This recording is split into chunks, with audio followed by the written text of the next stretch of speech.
Sebuah wilayah yang besar bisa saja menjadi wilayah kota yang kecil. Itu disebabkan kurangnya kreativitas masyarakat daerah tersebut. Dan contoh yang nyata adalah daerah Bajalingge.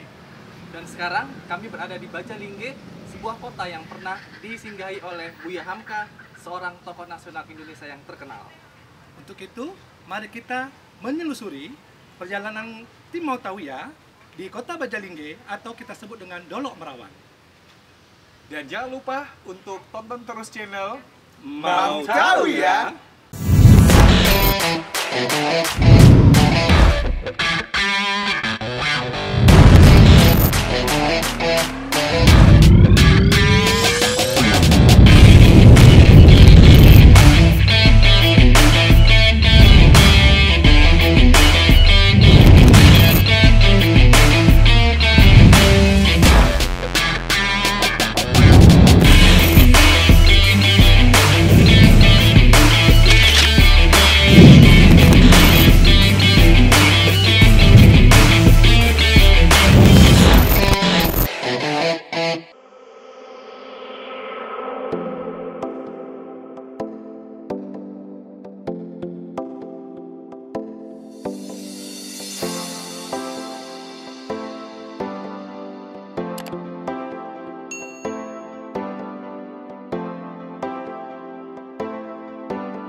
Kita berdandan Bapak siapa Pak?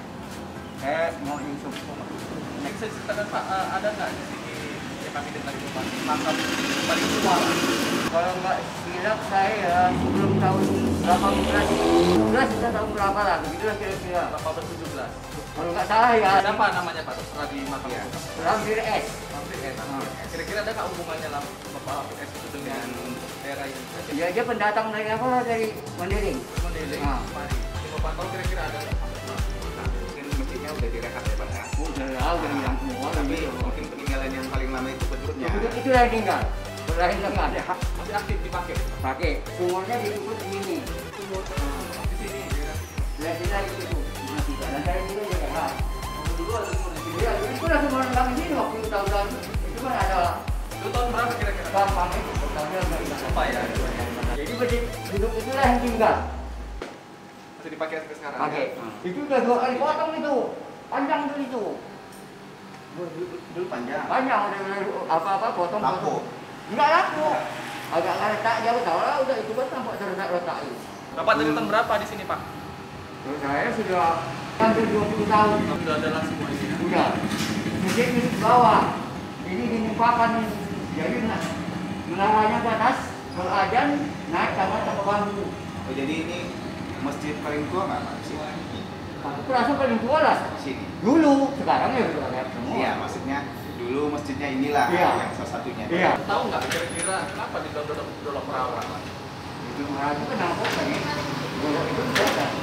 Pada gimana mau di Dolok? Dolok ya. Masih Dolok Batu Nanggar. Kalau cerita Bajalingge itu apa tahu nggak? Kan katanya sini kan seperti kota besar ya. Iya, sempat jadi kota besar. Bahkan kayak ulama Buya Hamka itu pernah mari. Ini apanya tutupnya ini kebakaran gitu. Pekannya itu kebakar. Bakar. Iya. Di mana Pak? Di kotanya. Iya, kotanya. Bajalingge tadi. Kebakaran besar. Iya. Perekonomiannya terus lemah lagi. Lima lah. Itulah dulu yang membuat perekonomian pertamanya besar. Bisa naik lagi. Kebakaran lemah itu Pak ya.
saat ini saya berada di salah satu kelenteng namanya Puan Tiko, dan ini berusia juga sudah lama sekali. Ini menunjukkan bahwa peradaban di daerah ini juga berubah dulunya. Ini sudah ada masyarakat Tionghoa yang banyak mendiami daerah ini. Tapi yang satu hal luar biasa bahwa antara kelenteng dengan masjid itu jaraknya juga sangat dekat, dan menunjukkan bahwa keberagaman masyarakat pada zaman dulu di daerah ini tuh bersatu dan saling menghargai.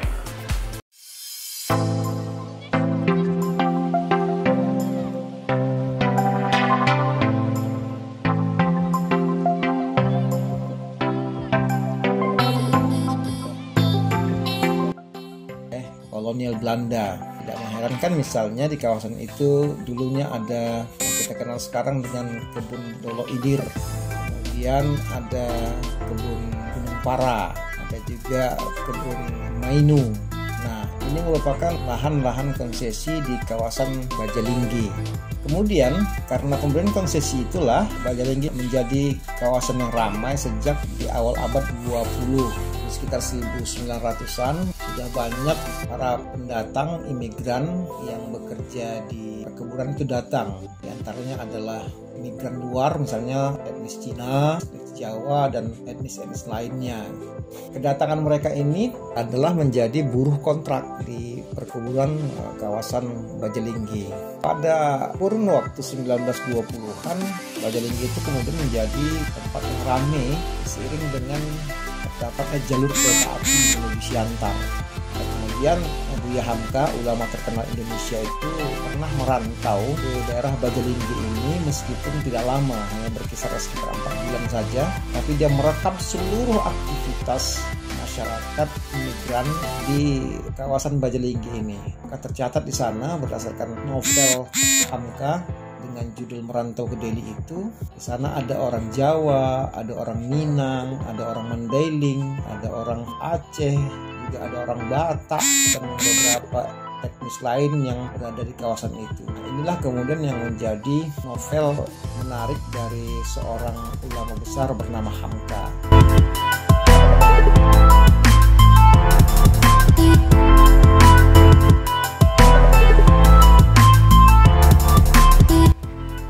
Sahabat sekalian, di tangan saya ini ada sebuah novel yang ditulis oleh ulama terkenal Indonesia, namanya Buya Hamka. Bagi mereka yang lahir atau sekolah tahun 1980 dan 1910 mungkin pernah dengar sebuah novel judulnya Merantau ke Deli. Nah, novel ini sebenarnya ditulis pada tahun 1935 oleh Buya Hamka. Tapi yang menariknya di novel ini beliau menjadikan sebuah pasar yang sekarang dikenal sebagai Pasar Bajalinggi atau Pasar Dolok Merawan sebagai tempat atau objek dari ceritanya. Kenapa demikian?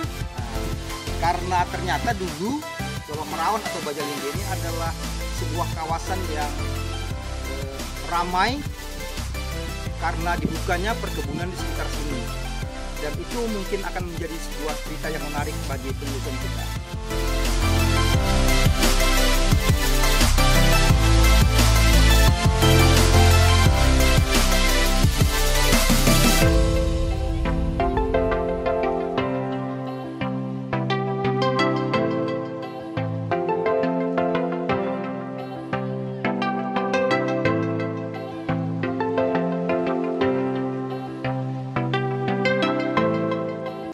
Oke Sobat Kepo sekalian, kita sini berada di kawasan makam.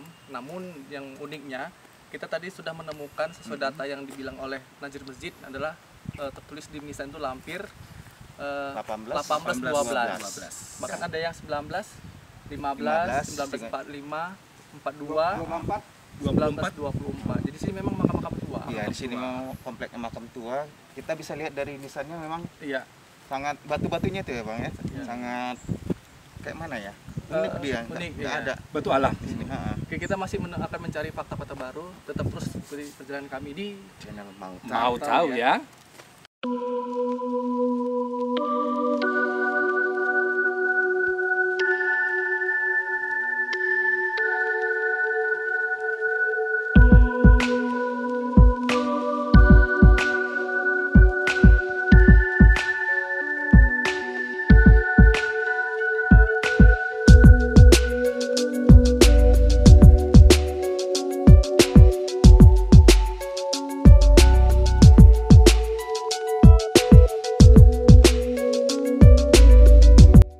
bagaimana hubungannya dengan negeri Padang Tebing Tinggi, sampai kemudian saat ini kawasan itu berada di wilayah Serdang Bedagai. Artinya apa?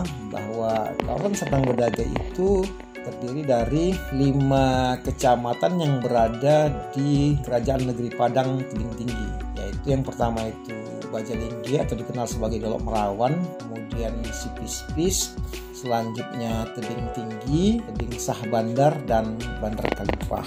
Tapi sayangnya kemudian dinamika Bajalingge ini seiring waktu terus menurun, sehingga dari pusat keramaian perkebunan di masa lalu kini hanya tinggal menjadi sebuah kampung atau kelurahan.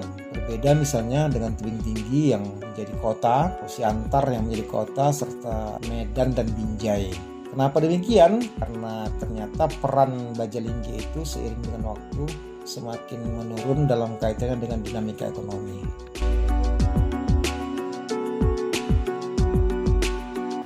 Sesuatu apapun pasti akan mengalami perkembangan ataupun penyusutan.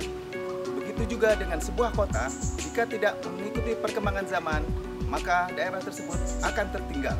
Contohnya adalah daerah Dolok Merawan, yang dulunya merupakan daerah yang sangat berkembang, tapi saat ini hanya menjadi desa biasa. Untuk itu, jangan pernah lupakan sejarah, karena kami akan selalu ada untuk sejarah Kota Tebing Tinggi. Jangan lupa like, Comment, Share! and subscribe di channel Mau Tahu Ya.